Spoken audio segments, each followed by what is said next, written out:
Iraq is a long way from Ohio, but what happens there matters a great deal here. For the risk that the leaders of a rogue state will use nuclear, chemical, or biological weapons against us or our allies is the greatest security threat we face. And it is a threat against which we must and will stand firm. Or we take some ambiguous third route, which gives him yet more opportunities to develop this program of weapons of mass destruction and continue to press for the release of the sanctions and continue to ignore the solemn commitments that he made. There are such a thing as international outlaws. I'm not sure China is one, but I'm quite sure Iran and Iraq are. We still don't. He will rebuild his arsenal of weapons of mass destruction. And someday, some way, I am certain he will use that arsenal again, as he has 10 times since 1983.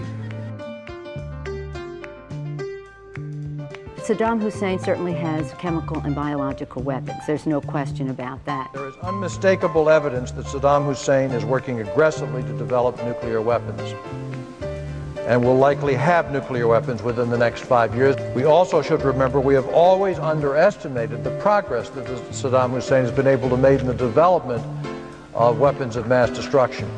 We know he continues to attempt to gain access to additional capability, including nuclear capability. There is a real debate how far off that is, whether it's a matter of years or whether it's a matter of less than that. And so there's much we don't know. Saddam Hussein, in effect, has thumbed his nose at the world community. And I think that the president is approaching this in the right fashion. Do you believe we could have disarmament without regime change? I doubt it. I can support the president. I can support an action against Saddam Hussein because I think it's in the long-term interests of our national security. Serving on the Intelligence Committee and seeing day after day, week after week, briefings on Saddam's weapons of mass destruction and his plans on using those weapons, he cannot be allowed to have nuclear weapons. It's just that simple.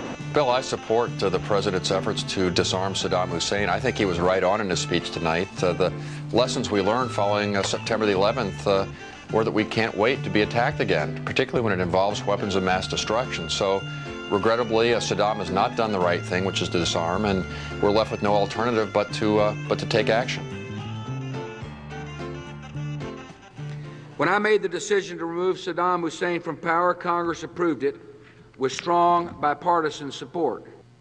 While it's perfectly legitimate to criticize my decision or the conduct of the war, it is deeply irresponsible to rewrite the history of how that war began.